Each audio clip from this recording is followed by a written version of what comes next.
a little water be brought to you, so you may wash your feet and refresh yourselves under the tree. Let me offer you a little bread so that you'll feel stronger. And after that, you may leave your servant and go on your way, since you have visited your servant. They responded, fine, do just as you said. So Abraham hurried to Sarah at his tent and said, hurry, need 7.5 quarts of the finest flour and make some baked goods. It doesn't even say please, right? I mean, he just invites all of his friends over and expects there to be food. This is not good. Abraham, now you have to understand, he goes to the cattle, he takes a healthy young calf and gave it to the young servant who prepared it quickly. He took butter and milk and the calf that had been prepared, put the food in front of them, and stood under the tree near them as they ate.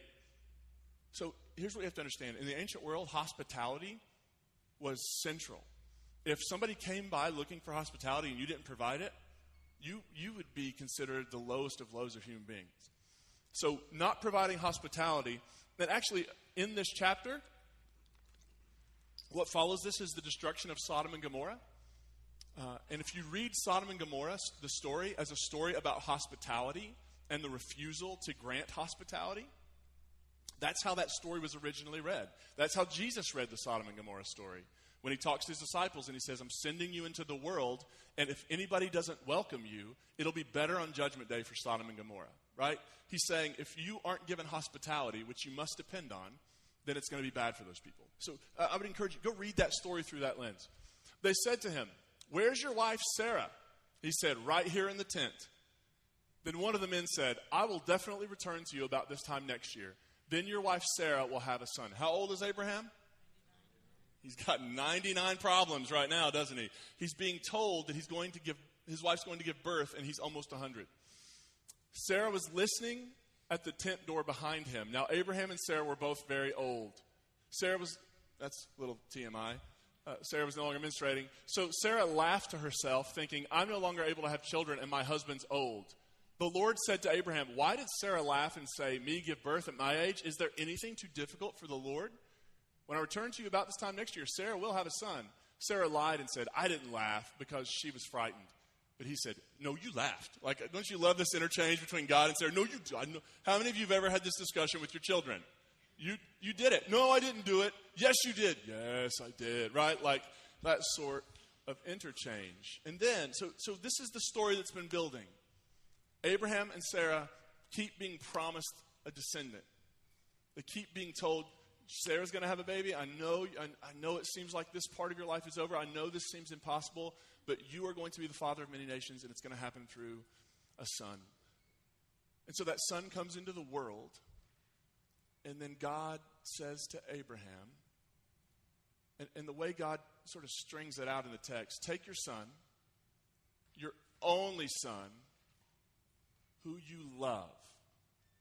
Like, he wants to be very clear which son we're talking about. Take your son, your only son that you love, and sacrifice him. Now, when you came in, you should have been given a sheet that has some scripture on it. I do not have a sheet because I forgot to get one, and that's totally okay. Do you mind to share with your mom? Thank you.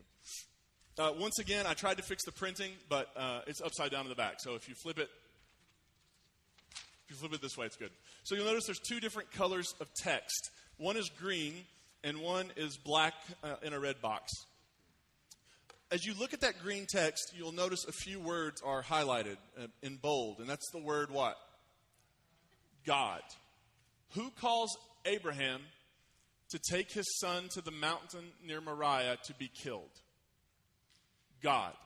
God tells Abraham, take your son. Now, what's really interesting about this particular text, do you remember, we started talking about this with Noah a few weeks ago, that there are several sources that make up the Hebrew Bible, that there are several sources that go into creating these texts. And some of the way we know this is because different sources use different names for God. So one of the early sources, it's called the Elohist because it uses a specific word, Elohim, for God. Elohim, for God, is just the plural of the word El. And El was, before Judaism existed, El was the boss of the Canaanite pantheon.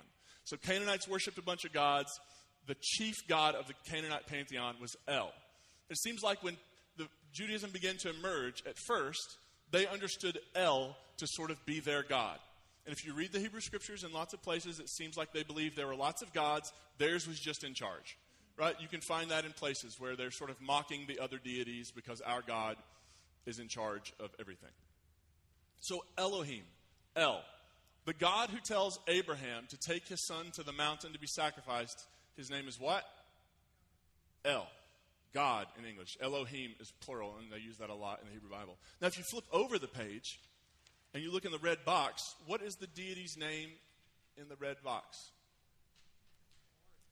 The Lord. Now, it does use God like once there, but otherwise it uses the Lord. The Lord in Hebrew is really just 4 consonants in Hebrew.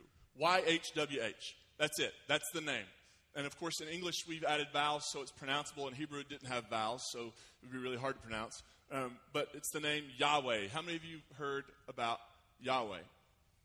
Over time, and the source that calls God Elohim says that this transition to Yahweh came about at the burning bush. But other parts of Genesis have always understood it this way.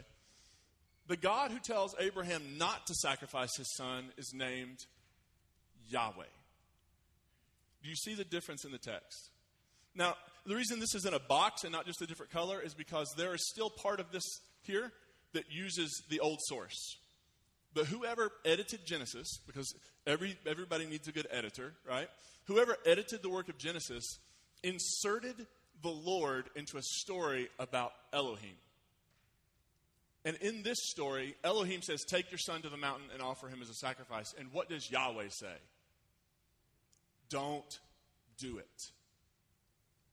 This is the voice, as Cheryl mentioned, that says later in the Hebrew Bible, don't offer your children as sacrifices. I would never even think of telling you to offer your children as sacrifices. What is going on in this story? Why does it make a difference that it's Elohim, and Yahweh?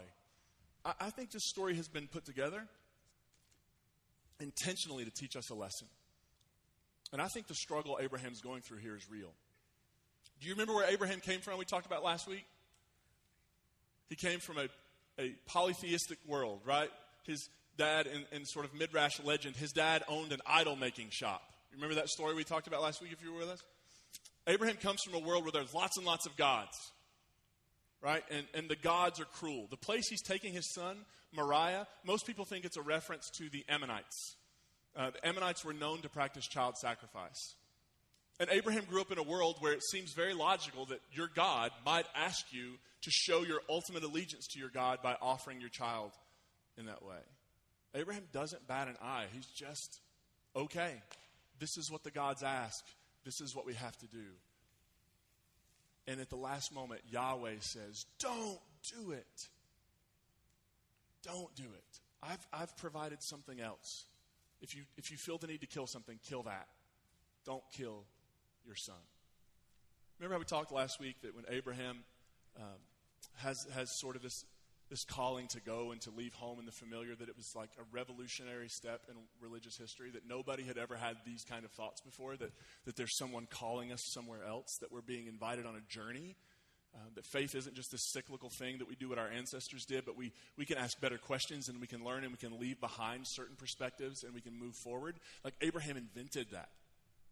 And now Abraham's being challenged again. And here's the challenge. The challenge is, will Abraham leave behind his old understandings of who God is? And will he embrace a new understanding of what the word God means?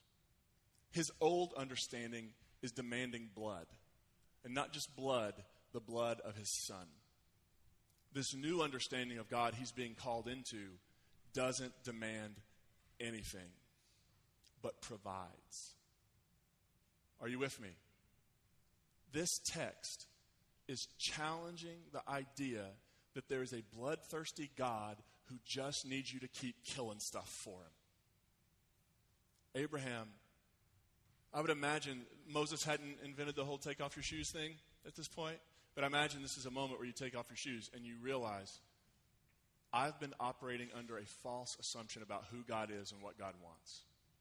I've been worshiping this God who can be cruel and mean and nasty, and instead, I'm being called to this God who wants to do something else. So a few thoughts, and then I want to give you time for a little bit of response before we take communion. First, I think that Abraham's story here teaches us this. The journey of faith is as much about unlearning and letting go as it is about learning and embracing. The journey of faith is as much about unlearning and letting go as it is learning and embracing. How many of you have had to unlearn something in your life? Whether it's a behavior, whether it's a habit, whether it's a belief, like you've gotten to the point where you realize this no longer serves me well. It's actually holding me back, and I have to find a way to move beyond it. And we do that in all sorts of ways, right? But when it comes to religion, we tend to assume that the thing we were handed down from generation to generation is perfectly fine and it needs no tweaking, right? But there's a reason why it took until, the 90s or 60s or something like that before the church would say, actually, we think Galileo was right. Yet after we'd been to the moon, the church decided Galileo was right. You see what I'm saying? Like, there have been moments where we've wanted to resist forward movement because we think allegiance to our ancestors is true faithfulness. And sometimes the most faithful way you can live is to say, I totally honor that my ancestors took their steps in their day. That does not alleviate us of the responsibility to take our steps in our day. I took allergy shots for a while because I'm allergic to life. And I went in there one time to take my shots, and I was getting 2 in each arm. And on the wall, they had a calendar, and the calendar, it was like a Norman Rockwell kind of calendar, and it listed all the dates they were closed and all that. And there was one particular time when they had a quote on the calendar, and I wrote it down immediately, because especially for me, because I had such a terrific grandfather who was a pastor who would disagree with me on so many things today. It said, you have to do your own growing, no matter how tall your grandfather was.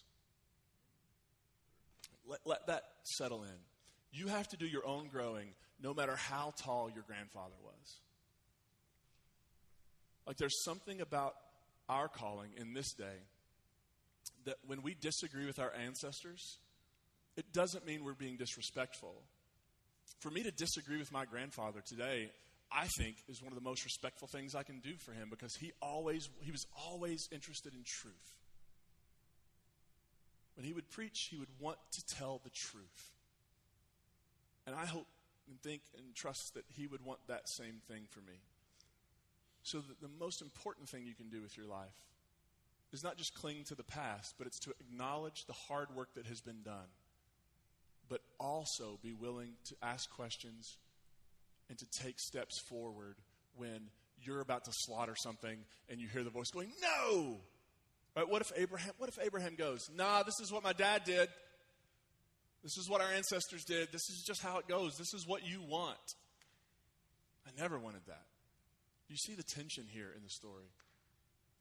The journey of faith is just as much about letting go and unlearning as it is about learning and embracing. There is a time to embrace, and but there's also a time to say there are certain attitudes and behaviors. There are certain attitudes and behaviors people have justified with the Bible that just need to be left behind. Right? People use the Bible to justify slavery and segregation. And thank God some people learned that, nope, that's actually a terrible way to read the Bible. Some people use the Bible, and still do, to sort of keep women out of leadership and to keep women out of using their gifts and abilities and to prop up misogyny and patriarchy. That's a bad use of the Bible. People have used the Bible to malign and alienate just about everybody they didn't understand. In our day, the Bible's been used as a weapon against the LGBTQ community. It's been used against people who have questions about science. And what we've tried to do is we've just tried to run everybody out who didn't see the world as if our particular tribe did. And the reality is that that's never been what the Bible's for. And if you've changed your mind about something in your life, and you've left behind one perspective for a better one, that doesn't mean you're flaky, and it doesn't mean you're somehow disobedient. What it means is that you're listening for the voice of God as God invites you to take the steps that you have been called to take. And maybe our steps look different at times. I bet they do. But there is a spiritual discipline of learning to let go of things that aren't ultimately the best. so that you can experience God's voice, Spirit calling you into what is next. So I would say that first. Then I would say this.